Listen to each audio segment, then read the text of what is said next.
अभी अभी खबर आ रही है कि पाकिस्तान के लिए आईएमएफ ने $1 बिलियन का जो लोन का पैकेज है वो एक्सटेंड कर दिया है। ये इनका असली दोगलापन है। जब पूरी दुनिया जानती है कि पाकिस्तान टेरर फाइनेंसिंग करता है, पाकिस्तान आतंकवादियों को सपोर्ट करता है, उसके यहाँ यूएन डेजिग्नेटेड आतंकवादी खुलेआम घूमते हैं, उनकी आर्मी उनका सपोर्ट करती है और उनकी आईएसआई उनका सपोर्ट करती है, इसके बाद भी भारत लगातार ये कह रहा है कि ये जो फंड है ये भारत के अगेंस्ट यूज़ हो सकता है, उसके बाद भी आईएमएफ ने पाकिस्तान को बेल पैकेज एक्सटेंड कर दिया है। आप सोचिए इनका कितना बड़ा दोगलापन है कि जब बात आती है नॉर्थ कोरिया पर, ईरान पर, जब इन्हें डर रहता है कि इनके अगेंस्ट कुछ हो सकता है तो इस पर कंप्लीट बैन लगा देते हैं, ना तो उसको लोन देते हैं, ना तो किसी कंपनी को इन्वेस्ट करने की सलाह देते हैं।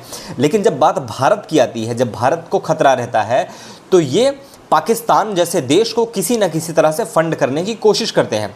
कौन नहीं जानता कि पाकिस्तान एक ऐसा देश है जो लगातार आतंकवादियों को फंड करता है। किस तरह से आतंकवादियों के जनाजे में पाकिस्तान की आर्मी के लोग शामिल हुए, उसके बाद ही आईएमएफ की टीम आई, लेकिन फिर भी उन्होंने बेल आउट पैकेज को एक्सटेंड कर दिया है। कितने शर्म की बात है।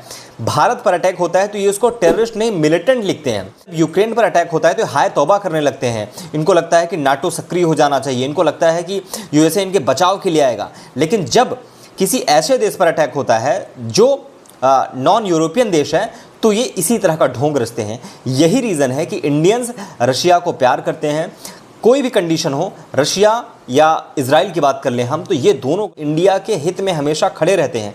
मगर जब बात आती है यूरोप की, यूरोपियन कंट्रीज़ की या यूएसए की, तो कहीं ना कहीं से ये इंडिया के खिलाफ प्रोपेगेंडा करने लगते हैं। ये बात मैं बता दूं कि आज वो समय बदल गया है। आज ये कंट्री खुल के उतना नहीं बोल पाते हैं इंडिया के अगेंस्ट, लेकिन फिर भी ये किसी न किसी तरह से इस तरह की चीज़ें करते रहते हैं। यही रीज़न है कि हमारे देश के विदेश मंत्री S Jaishankar in European countries को जब वहाँ पर जाते हैं तो आईना दिखा कर आते हैं। तो इस बात को समझना चाहिए और भारत के हर इंसान को ये बात पता होनी चाहिए।